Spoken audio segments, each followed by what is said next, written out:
త్వరలో municipal corporation ఎన్నికలు నిర్వహించడానికి రంగం సిద్ధమైంది. ఈ క్రమంలో కరీంనగర్ మున్సిపల్ కార్పొరేషన్లో తాజా మాజీ కార్పొరేటర్లు ఇతర ప్రజాప్రతినిధులు అధికారులను కలిసి పలు లోపాలపై విజ్ఞప్తులు చేస్తున్నారు. ప్రధానంగా ఏం లోపాలు ఉన్నాయి? ఒక డివిజన్కి సంబంధించినటువంటి ఓటరు మరొక డివిజన్లో ఉన్నారు. చాలామంది డబుల్ ఓట్స్ ఉన్నాయి. చాలామంది చనిపోయిన వారి ఓట్లు ఇంకా కొనసాగుతున్నాయి. ఏంటి అసలు ఎందుకు ఇట్లా చేశారు? వీరి యొక్క అభ్యంతరాలు ఏంది మనం కనుక్కుందాం. మనతో మాట్లాడడానికి తాజా మాజీ కార్పొరేటర్లు చాలా ఆస్పిరెంట్స్ ఉన్నారు. ఏంటి అసలు మీరు ఏమని విజ్ఞప్తి చేసినారు? మీకు ఉన్నటువంటి అభ్యంతరం ఏంటి అసలు? మాది పాత 20వ డివిజన్, ప్రస్తుతం 1వ డివిజన్ ఆరపల్లి కిగులోడపల్లి ఏరియా వస్తుంది. మాది 4-73 నుండి 4-76 వరకు ఓటర్లు ఉంటాయి. ఈ ఓటర్ తీసుకుపోయి 28 డివిజన్లు వేసారు. 28 ఇంకోటి సెకండ్ డివిజన్లు వేసారు. ఈ మొత్తం అస్తవ్యస్తంగా చేసారు. దాదాపుగా ఇవన్నీ టోటల్గా కూడా ఐడెంటిఫై చేయడం జరిగింది మేమే. ఇప్పుడు మరి వాళ్ళకి మేము 10 నిమిషాలలో చూస్తే ఇవన్నీ ఐడెంటిఫై చేయగలిగినాము. మరి ఇక్కడ ఎందుకు చేయలేదో, ఇది ఏ విధంగా ఇట్లా ఏందో నాకు అర్థం కావడం లేదు. ఒక చిన్న కంప్యూటర్ పిల్లగానికి ఇస్తే 10 నిమిషాలు ఐడెంటిఫై చేసి ఇచ్చిండి. ఇన్ని ఓట్లు ఈ డివిజన్లో పడ్డాయి, ఈ డివిజన్లో పడ్డాయి. మా 1వ డివిజన్ ఓట్లు 28వ డివిజన్ 2వ డివిజన్లో పడ్డాయి. నేను ఐడెంటిఫై చేసి ఇవ్వడం జరిగింది. ఇది కంప్లైంట్ కూడా కమిషనర్ గారికి పెట్టడం జరిగింది. అంటే ఈ కమిషనర్ ఏ విధంగా స్పందించడం జరిగింది? కేవలం మీ డివిజన్ నెంబర్ ఎంత? 1. మీ నెంబర్ 1 డివిజనే కాకుండా 66 డివిజన్లలో ఇదే పరిస్థితి ఉన్నట్టుగా మా దృష్టికి వచ్చింది. సేమ్ అన్ని డివిజన్లలో అదే పరిస్థితి ఉన్నది. ఇప్పుడు పక్క డివిజన్లో కూడా చూస్తే కూడా సేమ్ అదే పరిస్థితి ఉన్నది. ఇది కమిషనర్ గారి దృష్టి కూడా తీసుకుపోవడం జరిగింది. సరి చేస్తామని సార్ కూడా చెప్పడం జరిగింది. మీకు ప్రధానమైనటువంటి అభ్యంతరాలు ఏంటి? గత 4-5 రోజుల నుంచి ఇదే వ్యవహారం మీద స్థానికులు అభ్యంతరం వ్యక్తం చేస్తున్నారు. ముఖ్యంగా క్రియాశీలక రాజకీయాల్లో ఉన్నటువంటి వాళ్ళకి ఈ లోపాలు స్పష్టంగా కనబడుతున్నాయి. సహజంగా ప్రతి డివిజన్లో ఎట్లా అయితే ఆ డివిజన్లో లేని ఓటర్లను ఓటర్ లిస్టులో పెట్టడం జరిగిందో, అలాగే 49వ డివిజన్లో కూడా సుమారు 100 మంది ఓటర్లను ఇతర డివిజన్లోకి వెళ్ళి తీసుకొచ్చి అందులో కలపడం జరిగింది. దానికి సంబంధించి డీటెయిల్స్ అన్నీ కూడా మేము కమిషనర్ గారికి ఇవ్వడం జరిగింది. అలాగే ఇప్పుడు ఉన్నటువంటి 49వ డివిజన్ ఏదైతే ప్రకటించారో ముసాయిదా ఓటర్ లిస్టులో ఉన్న దానికంటే 100 ఓట్లు ఎక్కువ వచ్చినాయి. అదొకటి. అధికారులు ఎంత అలసత్వం అంటే 10-1-380కి వెళ్ళి మున్సిపల్ కార్పొరేషన్లో 795 వరకే లాస్ట్ హౌస్ నెంబర్ ఉంటుంది. వీళ్ళు ఏం చేసారు? 975 అని ఇచ్చారు. మరి మిగతా ఓటర్లు ఆ ఇండ్లు ఎక్కడున్నాయో అధికారులు చూపించాలి. అది ఏ విధంగా జరిగింది? మొదటిసారి ముసాయిదా ఓటరు డివిజన్లు రీఆర్గనైజ్ చేసినప్పుడు ఒకసారి తప్పు జరిగిందంటే ఓవర్లాప్ అయింది అనుకోవచ్చు. మళ్ళీ కూడా అదే నెంబర్ అట్లనే ఇచ్చారు. కానీ ఆ ఇండ్లు ఎక్కడ లేవు, ఓటర్లు కూడా లేవు. అది ఏ విధంగా చేసిండ్రు అనేది వారు చూడాల్సి ఉంటుంది. ఇలాగే 5 సంవత్సరాల కింద చనిపోయిన వారి అనేక సార్లు మేము వీళ్ళు లేరు చనిపోయినా చెప్పినా కానీ చనిపోయిన చాలామంది ఓటర్లు కూడా మళ్ళీ లిస్టులో కనిపిస్తూ ఉన్నాయి. ఇలాంటి లోపాలు అనేక ఉన్నాయి. వాటిని సరిచేయాలి. సరి చేసినాకనే ముందుకు పోవాలనేది మా ప్రధానమైన డిమాండ్. మొత్తం మీద ఇప్పటికే సరిచేయాలని చెప్పి డిమాండ్ చేస్తున్నటువంటి పరిస్థితి మీ దగ్గర. మాది 8వ డివిజన్. గతంలో 8వ డివిజన్ డిలిమినేషన్ కాకముందు మాది 8వ డివిజన్ ఉంది. ఇప్పుడు కూడా డిలిమినేషన్ అయిన తర్వాత కూడా మాది 8వ డివిజన్గా ఉంది. మా దాంట్లో కూడా ఇప్పుడు కొంతమంది ఎన్రోల్మెంట్ చేసుకున్న వాళ్ళు కొత్తపల్లి అంటే వేరే జమ్మికుంట, మల్కాపూర్ ఈ విధంగా ఊర్లలో ఒక 50-60 ఓట్లు మా దాంట్లో చేర్చారు. ఇతర ప్రాంతాలే డివిజన్ కరీంనగర్కు సంబంధం లేని ఓట్లు. అంటే మీరు అధికారుల దృష్టికి తీసుకెళ్లారా? వాళ్ళ దగ్గర నుంచి ఏం సమాధానం వస్తుంది? అధికారుల దృష్టికి తీసుకెళ్ళాము. వాళ్ళు సరి చేస్తామని చెప్పి మాకు సమాధానం చెప్పారు.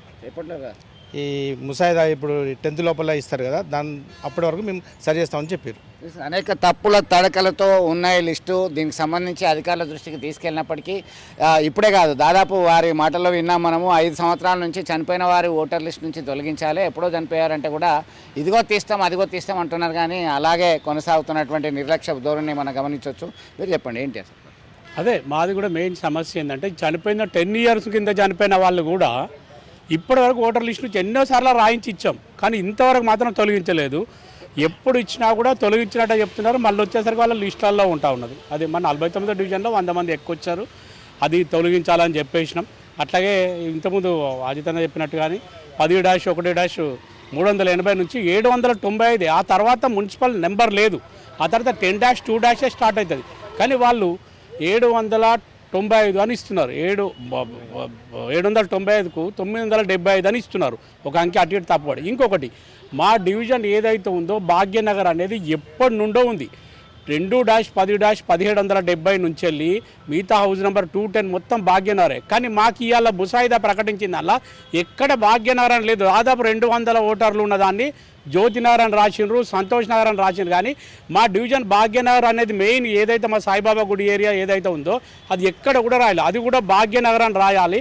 అందులో ముసాయిదా ప్రకటించిన దానిలో జ్యోతినగర్ అని రాస్తున్నారు, భాగ్యనగర్ అని మార్చాలి సార్.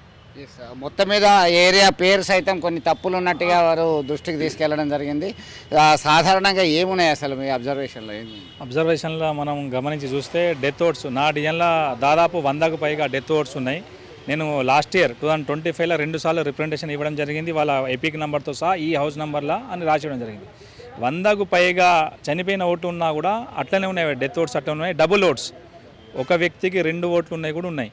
కొన్ని ఇంట్లల్లో ఇల్లు కూలిపోయి శిథిలావేశలు ఉన్నా కూడా ఒక్కొక్క ఇంట్లో 30-40 ఓట్లు ఉన్నాయి. కాబట్టి మున్సిపల్ కార్పొరేషన్ ఎన్నికలు అనేది 100 లోపు ఓట్లతో గెలిచేటోళ్ళు దాదాపు 10-20 మంది ఉంటారు. గతంలో ఒక 6 ఓట్లతో గెలిచినట్టు, 70 ఓట్లతో, 30 ఓట్లతో. కాబట్టి మాకు ఈ గ్యాప్ అనేది చాలా పెద్దది. చిన్న ఓట్లైనా కూడా చాలా పెద్దది.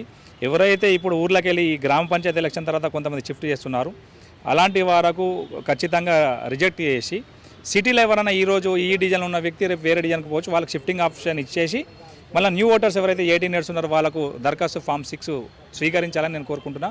ముఖ్యంగా డెత్ ఓట్స్ కానీ డబుల్ ఓట్స్ తొలగించాలని, తొలగించిన తర్వాతే ఎన్నికలకు పోవాలని నా వినతి. ఇప్పటికే చాలామంది స్థానిక ప్రజాప్రతినిధులు, స్థానికులు సైతం అధికారుల దృష్టికి తీసుకెళ్లడం జరిగింది.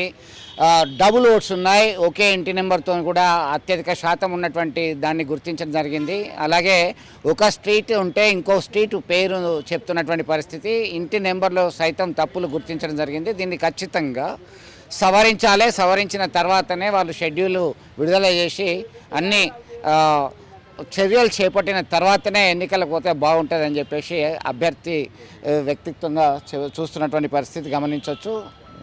మరొకటి తిగులుగుట్టపల్లి 1వ డివిజన్లో ఆరపల్లికి తిగులుగుట్టపల్లి యాడ్ అయింది. దానిలో బూతుల ప్రాబ్లం ఏంటంటే బూతులన్నీ మిక్సింగ్ ఉన్నాయి. మా డివిజన్కు సపరేట్గా బూతులు పెడితేనే ఎలక్షన్కు సులభంగా ఉంటుంది, లేనట్టయితే చాలా ఇబ్బంది అవుతుంది, ఓటర్లకు కన్ఫ్యూజ్ అవుతారు ఈ డివిజన్ ఆ డివిజన్ కూడా.